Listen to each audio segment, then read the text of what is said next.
Donald Trump की तरफ से जो अनाउंसमेंट्स आए हैं, इसके ठीक बाद एक ग्लोबल वॉइस जो हमें इसके सारे रैशनल समझा सके, ये जानना बेहद ज़रूरी है। और इसी के चलते हमारे साथ राजीव अग्रवाल जी जुड़ गए हैं, दूरदर्शी इंडिया फंड के। राजीव जी, बहुत स्वागत है ईटी नाउ स्वदेश पर आपका। अपना समय देने के लिए सबसे पहले तो बहुत शुक्रिया। Mansi this side. Tariff announcements को लेकर हर दिन कुछ ना कुछ नया निकल कर आ रहा है। इस पूरे के पूरे सिनेरियो पर आपका फर्स्ट टेक पहले तो जानना चाहेंगे। देखिए, एक्चुअली होता क्या है, Donald Trump likes to negotiate, जो आप कह रहे थे पहले। और द प्रॉब्लम इज कि वो नेगोशिएट पब्लिक में कर रहे हैं। इसलिए उनके सारे जो पैतरे होते हैं कि आज हम ये करेंगे, कल हम ये करेंगे, वो उनकी नेगोशिएशन स्टाइल है। बट बिकॉज वो प्रेसिडेंट हैं यूएस के, तो देयरफॉर हर जो भी वो अपना जो भी उनका प्रोपोजिशन होता है, वो सब लोग बड़ा सीरियसली लेते हैं। बट इस समय जो मुझे लगता है वो ये है कि क्लियरली यूएस गवर्नमेंट थोड़ा सा ट्रेड इम्बैलेंस को मैनेज करने की कोशिश कर रही है, विच मुझे ऐसा लगता है कि वो बहुत जरूरी है यूएस गवर्नमेंट के लिए।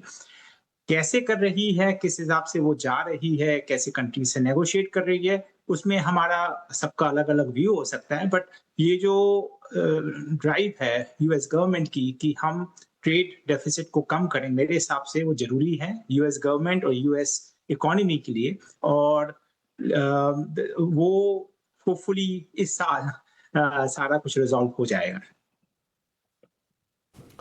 ठीक है।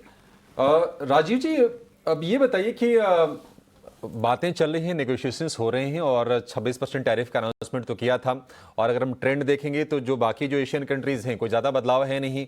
बांग्लादेश पर 37% का टैरिफ था, 35 का अनाउंसमेंट आया है। अगर हम कोरिया की बात करें, 25% का आया है। जापान पर पहले 24% था, 25% का आया है। तो कोई चेंजेस हम देख नहीं रहे हैं। हालांकि पहले ऐसे संकेत मिले थे कि भारत और अमेरिका के बीच में 15 से 20% के बीच में कोई टैरिफ को लेकर एक सहमति बन सकती है। आप के हिसाब से आपकी कैलकुलेशन क्या कहती है सर? देखिए, एक्चुअली इस समय मेरे ख्याल से सबसे ज्यादा जो ट्रम्प जिनको फोकस कर रहे हैं वो कंट्रीज जहां पे सबसे ज्यादा डेफिसिट है ना। तो जैसे अपन ने जापान को देखा या कोरिया को देखा, वहां पे डेफिसिट यूएस का काफी ज्यादा है, या चाइना को देखा। इंडिया टॉप 10 ट्रेड डेफिसिट में 10th नंबर पे आता है, जहां यूएस का ट्रेड डेफिसिट इंडिया से है। और क्लियरली इंडिया और यूएस के जियोपॉलिटिकल व्यूज काफी मिलते हैं, तो मेरे को लगता है कि थोड़ा सॉफ्ट ग्लव अप्रोच रहेगी। और मुझे ये भी लगता है कि ये मल्टीपल स्टेप्स में होगा। तो फर्स्ट स्टेप विल बी जहां पे हमारी सहमति है, वो वाला ट्रेड एग्रीमेंट होगा। और बिकॉज ट्रेड एग्रीमेंट में काफी टाइम लगता है और ये बड़ा शॉर्ट विंडो है 90 डेज का, जिसमें ये डेडलाइन थी, तो मुझे ऐसा लगता है कि इसमें इंडिया यूएस के साथ एग्रीमेंट होगा, वो लिमिटेड एग्रीमेंट होगा ऑन सर्टन थिंग्स, और बाकी चीजों के लिए ग्रेजुअली वो प्रोसेस होती रहेगी। पर मुझे ऐसा लगता है कि यूएस और इंडिया एग्री कर लेंगे in terms of what will be the tariff. और मुझे ये भी लगता है कि यूएस थोड़ा सा लीनियंट होगा इंडिया की तरफ, बिकॉज अपनी वो supply chain away from China move करने की कोशिश कर रहे हैं वो। बिल्कुल राजीव जी, लेकिन भारत को लेके जो नेगोशिएशन की बात हो रही है, ऑफ कोर्स भारत ने अपने ट्रेड के एक डेलीगेशन भी थोड़े दिन पहले भेजे थे और बातचीत हुई थी, लेकिन कुछ कॉन्क्रीट समझ में नहीं आया। यहाँ पे जो है हमारे ट्रेड डेलीगेशंस जा रहे हैं, बातचीत करें, तो आपको लगता है कि और भी बातचीत में जो है समय और जा सकता है जिस तरह नेगोशिएशंस आ रहे हैं? क्योंकि देखिए अभी तक भारत को लेटर आया नहीं है। एक्सपेक्टेशंस है कि 48 घंटे में 14 देश में जो है लेटर्स आए। तो इस तरह से आप क्या देखते हैं कि भारत में और डिले देखने मिल सकता है जब तक फाइनल डील नहीं आ जाता?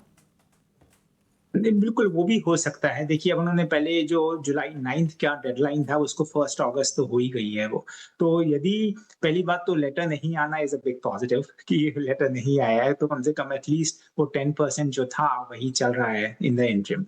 लेकिन मुझे ऐसा लगता है कि गिवन कि इतना इंटेंस नेगोशिएशन हुआ है लास्ट 90 डेज में, काफी कुछ एरियाज में जो हमें मीडिया के थ्रू इंफॉर्मेशन मिली है, वो यही है कि भाई काफी पॉइंट्स में हमारी सहमति है, but there are few areas जहां पे कि politically it is not advisable कि वहां पे हम यूएस के हिसाब से चल पाए, तो वहां पे आई थिंक थोड़ा और नेगोशिएशन होगा, और ये पॉसिबल है कि वो नेगोशिएशन 1 अगस्त तक ना कंप्लीट हो पाए और वो वाले चलते रहे। पर मेरे हिसाब से जैसे इंडिया बीच में भी ट्राई कर रहा था बाकी इकोनॉमी से कि have a quick deal, first deal जो जहां सहमति है उस पर कर लो, और फिर नेक्स्ट कंटिन्यूसली नेगोशिएट करते रहो फॉर नए एलिमेंट्स या रिमेनिंग एलिमेंट्स। तो वही मेरे ख्याल से अप्रोच यूएस भी लेगा, बिकॉज एक जो इम्पोर्टेंट पॉइंट है वो ये है कि यूएस की अभी बहुत ज्यादा ट्रेड डील्स हुई नहीं है ना।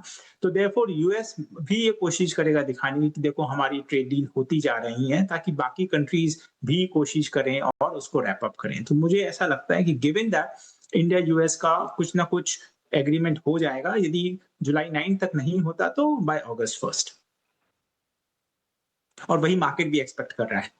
बिल्कुल बिल्कुल। राजीव जी, आपका बहुत शुक्रिया हमारे साथ जुड़ने के लिए, और इस वक्त न्यूयॉर्क से आप जुड़े हैं, रात के 11 बज रहे होंगे। शुक्रिया इस वक्त भी अपना कीमती समय हमें देने के लिए, और आपकी सारी की सारी एनालिसिस रैशनल हमारे साथ शेयर करने के लिए। Thank you so much.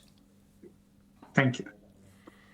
चलिए, तो विदेशी बाजार के संकेतों के साथ साथ एक ग्लोबल वॉइस और उनका क्या कहना है ये भी विस्तार से हमने आपको बताया। अब फटाफट से भारतीय बाजार की तरफ रुख करते हैं, और भारतीय बाजार के कल के सेशन को अगर याद कीजिएगा तो कल कंसोलिडेशन था और फ्लैट कामकाज दिख रहा था। जब क्लोजिंग कॉल की शुरुआत हमने की थी 2 बजे, तब भी हम ये कह रहे थे कि बाजार जो है बिल्कुल हिलने का नाम नहीं ले रहा है, लेकिन लास्ट 45 मिनट